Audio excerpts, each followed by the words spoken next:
যারা 11 সৃষ্টি করতে চেষ্টা করছেন তারা কি গত না জীবিত? তারা কি এখনো আছে সেই মিডিয়াতে? এখনো কি আছে সেই বুদ্ধিজীবীরা যারা কলকাঠিন আছে? এবং এর মধ্যে গণিত ওদের ঘর বাড়ি বলতে গেছেন একটা কিছু পাওয়ার জন্য, হয়তো পান নাই। গণতন্ত্র পুনরুদ্ধারের আন্দোলন সুষ্ঠু এবং অবাধ নিরপেক্ষ নির্বাচনের দাবিতে 17 বছর আমরা সকলে আন্দোলন করছি। এখানে ছোট দল বড় দল বলে কোনো কথা না। মনটা সবার সমান, সামর্থ্যটা হয়তো তাদের সকলের সমান না।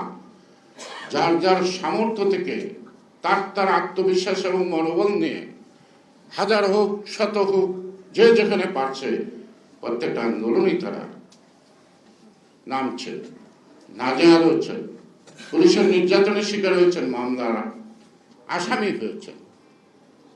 আজকে এই সরকারের পিছনে কে কলকাঠি নাড়ে? সাদা সেলিমের মতো সাহস আমার নাই, নাম ধরে বলতে পারবো না। ওই 11 যারা সৃষ্টি করছে তারাই এই সরকারকে নেপথ্য থেকে নাচাচ্ছে।